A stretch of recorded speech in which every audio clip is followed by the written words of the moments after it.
We are here with my buddy Alex Powell from Powell Property Solutions. How you guys doing? We're at his latest and greatest project here, what was a flooded basement. I do want to say I'm grateful that I'm always walking through basements with you because you collect all the cobwebs before I get a chance to. And I'm a little vertically challenged, so it works out. But just under an acre lot, 2-bedroom bungalow right now that we're actually looking to completely gut from top to bottom, see which elements of the foundation, potentially this is what we're talking about now, can we salvage. This basement actually just got pumped out. There was about 2 feet of water that had been down here for quite some time. All 4 walls have a horizontal cracking and buckling of the foundation walls. Basement ceiling height is a little bit short, so we probably won't be able to finish it. Seems okay to me.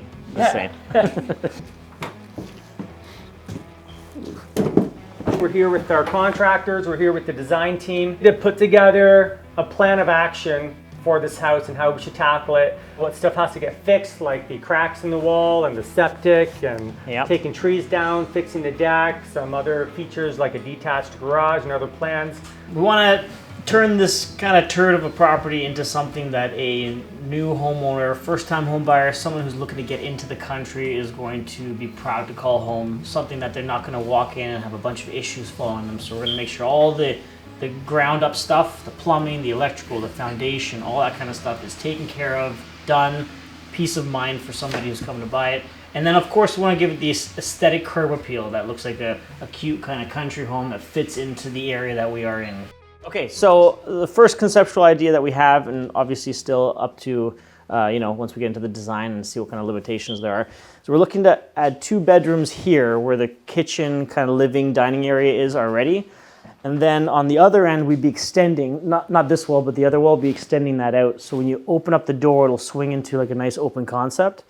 And then in the back, we put the master bedroom. So it'll, kind of segregate like a mom and a dad from the kids kind of area, right? It will kind of have a bit of a better layout plan in that regard. And then you'd also have a kitchen, dining, living room area all set up nicely. And then your bathrooms are actually back to back so that your plumbing is all in one area, except for the kitchen, of course, which is going to be closer to the front. So I think that with that much added square footage, we're not going to have to necessarily worry about a finished basement per se, right? And now we'll work structurally wise because this is our structural beam here. So we were talking with Tom, we're not sure if that actually is structural. I would think so. Given the width of the house, like the joists are only like 2x6s or even 2x4s. It is supporting in the like, middle here too. They're quite thin. Yeah. There's no collar ties either. So like this definitely would be structural part of the roof framing and the beam. So it's a real shame that the nicest part of this house is the roof. It's like a 100-year roof. It's beautifully done, and it's all gonna have to come out. So okay, so 3-bed, 2-bath up here.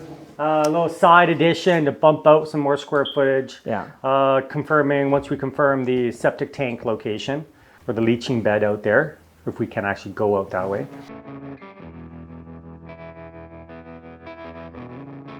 Get all the junk out, and then you could try and go on it with a rider just to kind of get some of this like growth down, cleaned up, the excavation work and everything. It's all going to be like dirt everywhere. You're going to have to like kind of grade it out.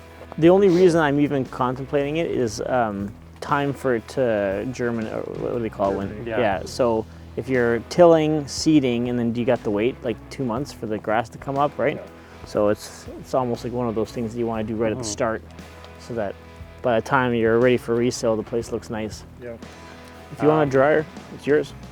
I'm good. Sure. I'm good. Okay. AC looks pretty good though. I know.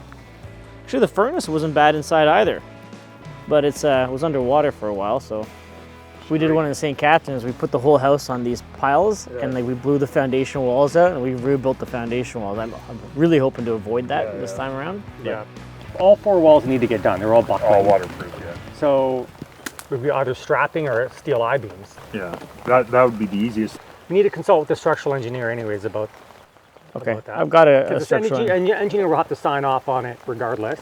We're just going through all of the structural components of the house so that when we get into detailed design, we know like the bones of the house. So the floor joist sizes, the ceiling joist sizes, structural beams, chimneys, all of that kind of stuff. So we know what we're working with, and then we can design accordingly. And we can, for instance, we're noting that this is a non-load bearing wall. but we have a structural beam here that, we have to work with. So, so just capturing all those important details.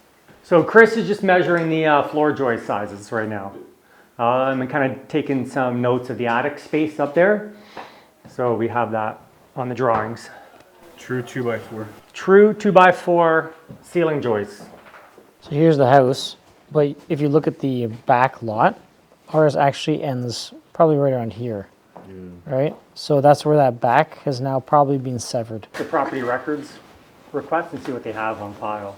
Yeah. We always call Ken and his company and his guys. They do a great job for us in terms of turning these derelict properties into something beautiful. So I know we've been working together for I don't know how many years now, but you've walked through some of the gnarliest properties. And so I never call Ken when it's cleaned up. I only call him when it's in this kind of situation right now. So, heavy boots, not your best pants. And but these guys do a great job. The conceptual designs that they come up with are always very functionally good. So we're looking forward to see what you guys come up with. It is amazing. I only see you in the crappiest rundown houses. Thanks guys for watching and coming along with us as we check out this house with Alex and as we put together the plans for what we're going to do with this place to transform it. So definitely follow along. We're going to be doing some more videos of this place. Please like and subscribe, and thanks for tuning in.